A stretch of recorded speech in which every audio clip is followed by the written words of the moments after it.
સર્વવાલા મુક્તોની આ સેવકના પ્રેમ પર્યાય જય સ્વામિનારાયણ. તારીખ 25/7/2026 વાર શનિવાર.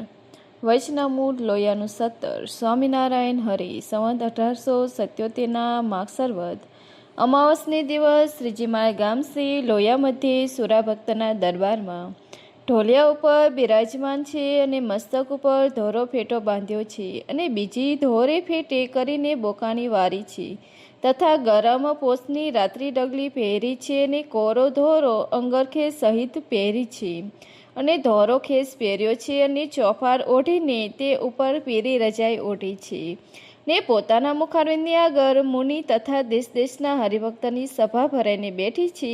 એવી રીતે શ્રીજી મહારાજ પ્રસન્ન થકા રાત્રિની સમયે બિરાજમાન છે. પછી શ્રીજી મહારાજ પોતાની મેરે બોલ્યા છે, જુઓની ભગવાનની માયાનું બળ કેવું છે, જેને કરીને વિપરીતપણું ઘણું થાય છે. કેમ જે પ્રથમ કેવા સારા જણાતા હોય ને પછી અતિશય ભૂંડા થઈ જાય છે. એમ કહીને પછી વળી પરમહંસ પત્રે બોલ્યા છે, આજે તો પ્રશ્ન પૂછો તો વાર્તા કહી.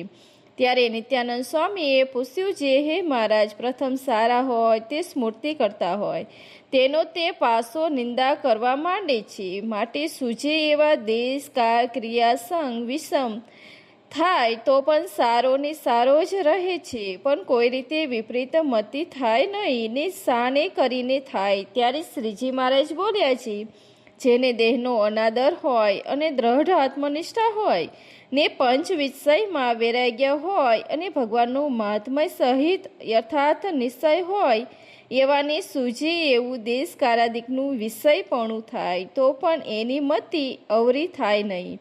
અને જે દેહાભિમાન હોય ને પંચ વિષયને અતિશય અભાવ ન થયો હોય તેને જ્યારે સંત એ વિષયનું ખંડન કરે ત્યારે તે સંત મોટેરા હોય તેના પણ અભાવ આવે ને ભગવાનનો પણ અભાવ આવે. અને ભગવાનનો તો યથાર્થ નિશ્ચય હોય તો પણ જો પંચ વિષયમાં અત્યંત અભાવ ન થઈ ગયો હોય તેની આસક્તિ હોય ને વિષયનું મુક્તાનંદ સ્વામી જેવા ખંડન કરે તો તેનું માથું શસ્ત્રે કરીને મુકાવી દે એવો દ્રોહ કરે. પછી વળી નિત્યાનંદ સ્વામીએ પૂછ્યું છે, કોઈકને દેહાભિમાન તથા પંચ વિષયની આસક્તિ હોય તો પણ તે સત્સંગમાં નભ્યો જાય તેમ કેમ સમજવું. ત્યારે શ્રીજી મહારાજ બોલ્યા છે, એને જ્યાં સુધી કોઈક ધક્કો નથી લાગ્યો ત્યાં સુધી નભ્યો થાય છે, પણ જ્યારે કોઈક મોટા સંત અથવા ભગવાન તે માનને ખોદશે અથવા સ્વાદ દેહાભિમાન લોભ કામ ક્રોધ ને મોદને ત્યારે તેને જરૂર તે સંતનો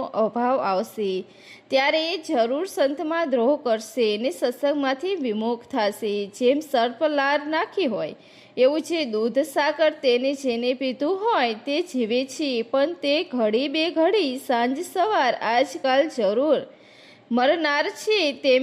તેમ જે દેહાભિમાન છે તે મહિને 2 મહિને વર્ષે 2 વર્ષે 10 વર્ષે દેહ મૂકીએ ત્યારે પણ એ જરૂર સંતનો અભાવ લઈને પડી જશે. અને જેને દેહાભિમાન ન હોય એમ સમજતો હોય છે અંતકરણ ઇન્દ્રિયોનો પ્રકાશ એ જેને કરીને દેહ ચાલે હાલે છે એવો જે સત્તારૂપ આત્મા તે હું છું.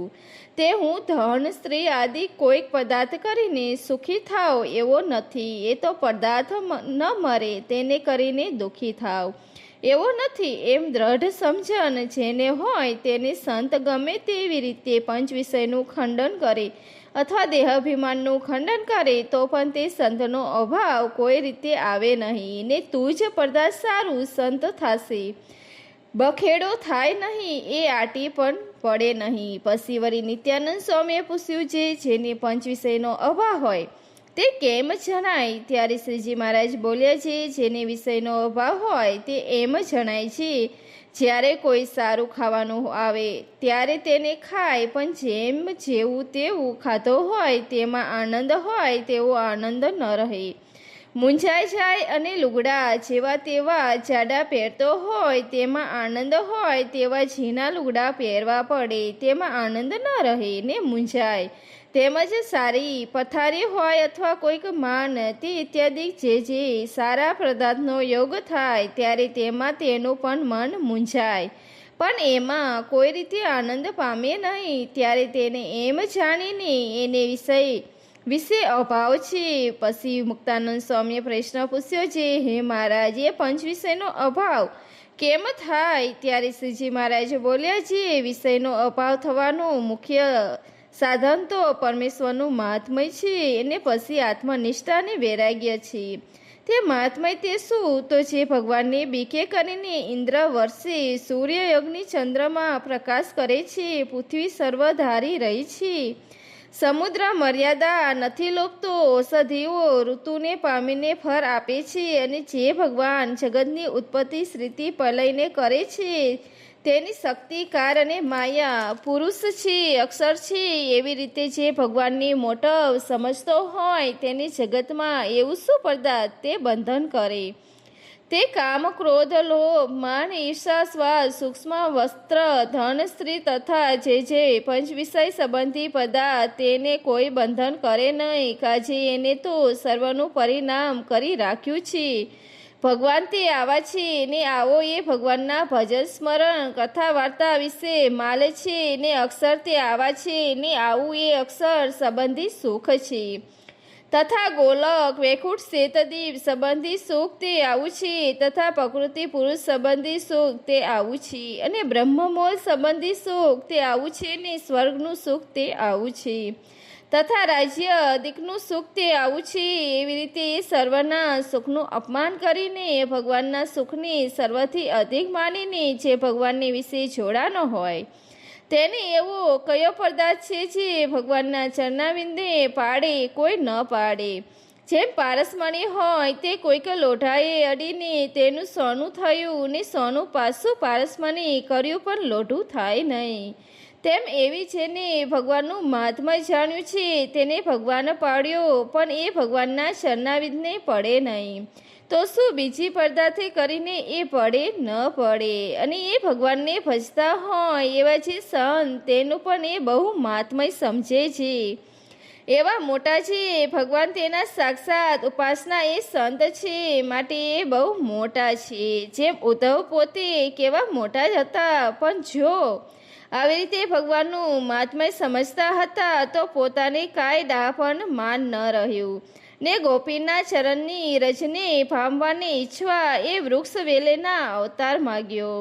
કેમ છે એવા મોટા ભગવાન જેના માર્ગને વેદની શ્રુતિ ખોરે છે, તે ભગવાનને વિશે એ ગોપીઓની પ્રીતિ અતિશય ભારી. તેમ એવા ભગવાનના સંત હોય તેની આગળ માન કેમ રહે?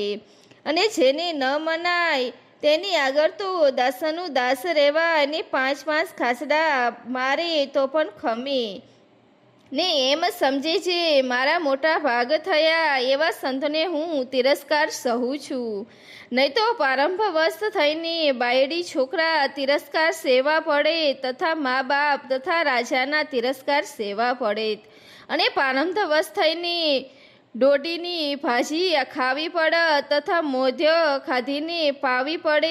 એના કરતાં સંત સંગે રહીને હું નિસ્વાદી વર્તમાન પારું છું તે મારા મોટા ભાગ્ય છે. અને પ્રારંભવશ થઈને જેવા તેવા વસ્ત્ર તથા ચીધડા પહેરવા પડે તેના કરતાં સંતની સંગે રહીને હું ગોદડી ઓઢું છું તે મારા મોટા ભાગ્ય છે. અને સંતની સભામાં જાય છે તે પોતાના માન જળતું નથી, ત્યારે એ સંતનો અવગુણ લે છે, ત્યારે તે સંતને મોટાપ જાણવા આવી નથી. એ તો અવગુણ લે નહીં. જે મુંબઈનો ગવર્નર સાહેબ ખુરશી નાખીને બેઠો હોય, તેની સભામાં કોઈ ગરીબ માણસ જાય તેને ખુરશી ન આપી દે, આદર કોઈ ન કરે, ત્યારે કોઈ એની તે અંગ્રેજ ઉપર ધોકો થાય છે, એને કોઈ તેની ગાળ દીધાનું મનમાં થાય છે, લેશ માત્ર પણ થતું નથી. શા માટે? એ અંગ્રેજની મોટપ જાણી છે, જે એ તો મુલકનો બાદશાહ છે ને હું તો કંગાર છું, એવી જાણીને ધોકો થાય નહીં. તેમ જો સંતની મોટાઈ જાણની હોય તો તે સંત ગમે તેવા તિરસ્કાર કરે તો પણ ધોકો થાય નહીં. ને જેટલો લે એટલો પોતાનો અવગુણ લે, પણ સંતનો અવગુણ તો કોઈ રીતે લે જ નહીં. માટે જેને ભગવાનનું ને સંતનું મહાત્મય સમજાવ્યું છે તેનો પાયો ચંચળ છે અને જેને મહાત્માએ નથી જ સમજાણું તેનો વિશ્વાસ નહીં. ઇતિ વૈષ્ણવ લોયાનું 17મું પૂરું થયું. આ વિડીયો આપણને પસંદ આવે તો લાઈક, શેર, સબસ્ક્રાઈબ. થેન્ક્સ. જય સ્વામિનારાયણ.